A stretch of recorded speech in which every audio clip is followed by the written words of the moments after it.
जब मैं टेस्ट दिया करता था, अगेन मैं बहुत ज़्यादा एक्स्ट्रा प्रिपरेशन कर नहीं रहा था। जो टेस्ट देता था वो भी काइंड ऑफ क्लास 10th के सिलेबस को थोड़ा और एडवांस करके होते थे। तो उसमें ठीक ठाक मार्क्स आ जाते थे, बट कभी मैं चेक नहीं करता था, या मतलब ठीक है रैंक भी अगर 1000 स्टूडेंट्स ने वो टेस्ट दिया तो मैं 300 आ गई, तो बहुत average above average type rank आ गई। एंड आई वाज लाइक ठीक है, कोई प्रॉब्लम नहीं है, एंड क्वेश्चन ठीक है जो सही हो गए, बस टोटल मार्क्स देख लिए बस हो गया। But towards the starting of 11 थोड़ा रियलाइज़ होने लगा कि इंपॉर्टेंट है, क्योंकि 10th में ना वो टेस्ट मैंने छोड़े भी, बस शादी में जाने के लिए छोड़ दिया, स्कूल ट्रिप के लिए टेस्ट छोड़ दिया, तो ऐसे बहुत ओकेजन्स हुए। बट 11th में आके मेरे को समझ आया कि नहीं, ऐसे काम नहीं चलेगा, अगर आपको अच्छी रैंक चाहिए तो regular testing is very important. तो ट्राई करता था एवरी मंथ एक टेस्ट तो मैं दे ही दूँ, कभी ज़्यादा भी दिए, कभी एक आध मंथ मिस हो गया for some reason, but once a month तो मैं एटलीस्ट ट्राई करता था एक टेस्ट दे दूँ, ताकि पता चले कि इस मंथ में जो पढ़ा है उसमें कितना कॉन्फिडेंस आ रहा है या नहीं आ रहा है। तो अगेन इनिशियली मार्क्स तो मैं कहूँगा डिसेंट आ जाते थे, मतलब अच्छे आ जाते थे, क्योंकि स्कूल में अच्छा कर रहा था, एंड 11th में रियलाइज़ हो गया था इंपॉर्टेंस, तो 11th के टॉपिक्स में अच्छे से स्टार्ट कर देते पढ़ना।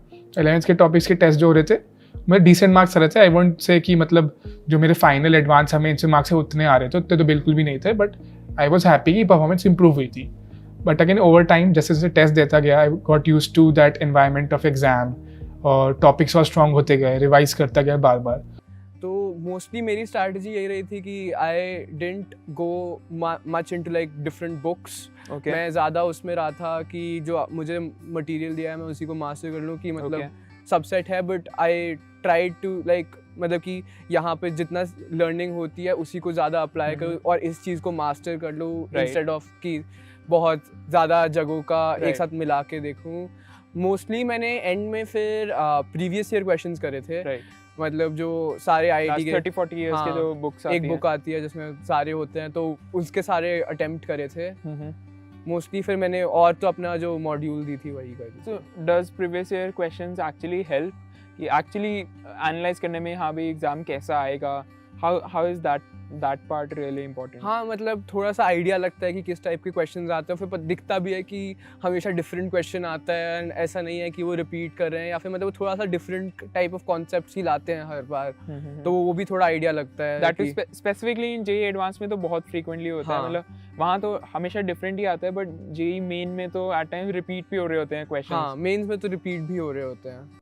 या पहले तो इंस्टीट्यूट जो है उसने बहुत अच्छे से बेनिफिट किया है, क्योंकि उसके जो टीचर्स थे एंड जिससे फिजिकल इंटरेक्शन उनके साथ अच्छा थे, टीचर लोग जो थे डाउट्स अच्छे से सॉल्व करा देते थे, सो इसलिए इंस्टीट्यूट ने तो वैसे फायदा किया। बट और जो मॉक टेस्ट था, मॉक टेस्ट मैं समझता हूँ कि सबसे ज्यादा इंपॉर्टेंट है, क्योंकि उसमें जैसे मैं जितने ज्यादा मॉक टेस्ट देता था, और मॉक टेस्ट में खाली एक इंस्टीट्यूट के नहीं देता था, मैं ट्राई करता था अलग अलग इंस्टीट्यूट के टेस्ट सीरीज के कुछ क्वेश्चन करूँ, ताकि मुझे आइडिया है कि पूरे इंडिया में किस टाइप के क्वेश्चन चल रहे हैं एंड ऑल, किस लेवल का डिफिकल्टी लेवल क्या है। तो मैं ट्राई करता था कि सारे इंस्टीट्यूट्स के कुछ कुछ मॉक टेस्ट दूं।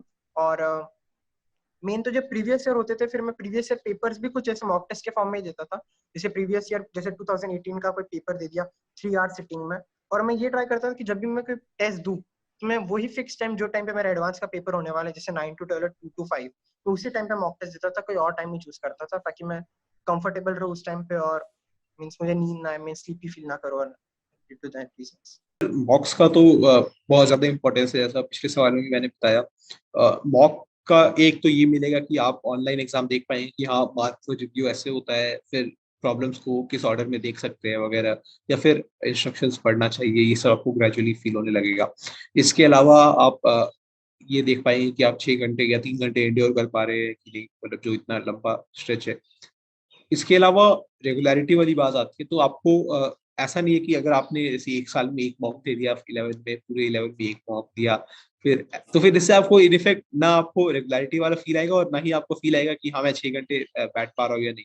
तो आपको बहुत ज्यादा मॉक्स देने होंगे, या फिर बहुत ज्यादा जैसे पीरियोडिक टेस्ट होते हैं बहुत जगह पे, तो फिर आपको वो देने होंगे, क्योंकि एक तो है कि आपको अपना लेवल टेस्ट करना है कि हाँ मैं इस टॉपिक में कैसे कर पा रहा हूँ। और क्योंकि अगर आप किसी टॉपिक में कोई प्रॉब्लम सेट प्रैक्टिस कर रहे हैं, तो फिर ऐसा हो सकता है कि उस प्रॉब्लम सेट में बायस होती है, हाँ इस टाइप के प्रॉब्लम ज्यादा है, मतलब एक ही आइडिया पे बहुत ज्यादा प्रॉब्लम्स आ गई और फिर आप पुराने आइडियाज को भूल गए, ऐसा कुछ हो सकता है।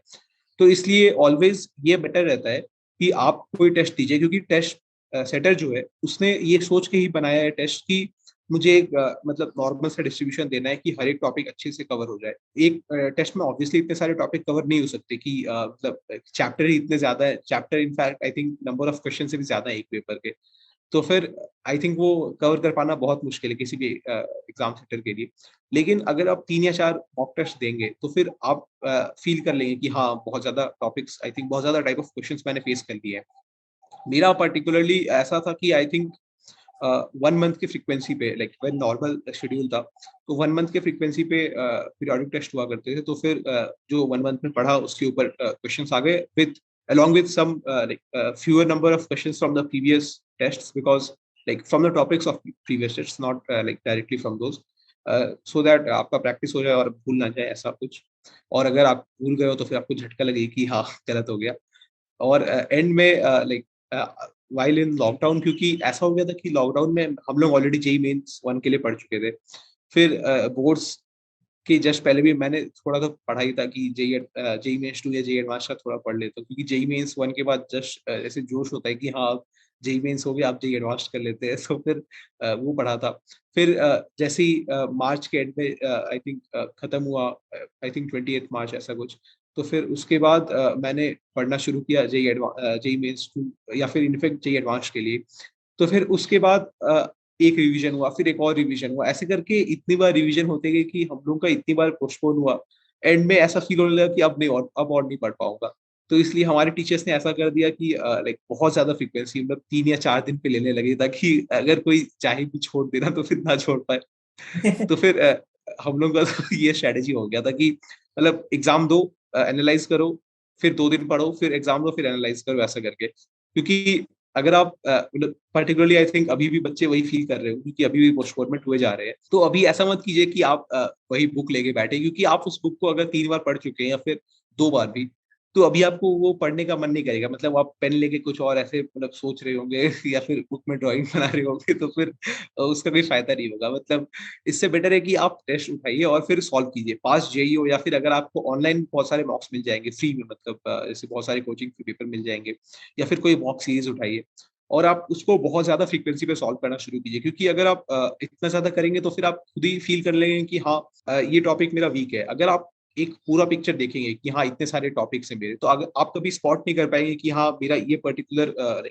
इस पर्टिकुलर पॉइंट, इस पर्टिकुलर आइडिया में वीकनेस है। लेकिन टेस्ट में वो आपको ऑब्वियसली अपने आप दिख जाएगा। तो इसलिए टेस्ट देना बहुत ज़रूरी है। और इसके अलावा जैसा सर ने बोला एनालिसिस, तो फिर ऑब्वियसली एनालिसिस से ज़्यादा इम्पोर्टेंट कुछ नहीं है। Like it is more important than the test itself, because आपने टेस्ट इसलिए दिया ताकि आप खुद को टेस्ट कर पाएँ।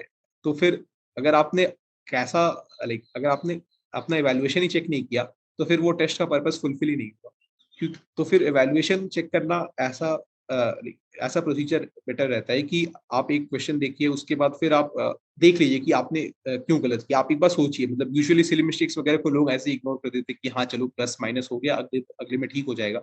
लेकिन आप ये सोचिए कि आपने एग्ज़ाम हॉल में उस समय क्या सोचा? जो एग्ज़ाम पीरियड था उस समय आप क्या सोच रहे थे एग्ज़ैक्टली?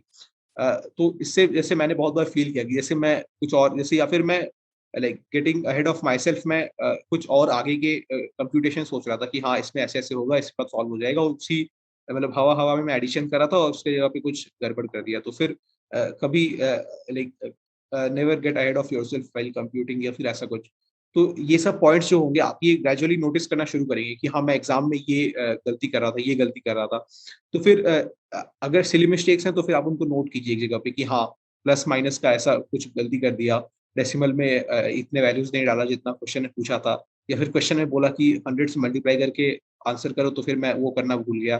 तो ये सब चीज़ें आप gradually I think after a lot of mock tests आप देख लेंगे। लेकिन पर्टिकुलरली टॉपिक्स का बात आए तो फिर जब मैंने एक बार सिली मिस्टेक्स को लाइक देख लिया कि हाँ, ये सिली था, ये भी सिली था वगैरह, तो फिर इसके बाद जो कॉन्सेप्चुअल मिस्टेक है, तो फिर मैंने नोट किया कि हाँ, मुझे क्या लगा उस सवाल में, और फिर लाइक सॉल्यूशन अगर गिवन है तो फिर क्या है।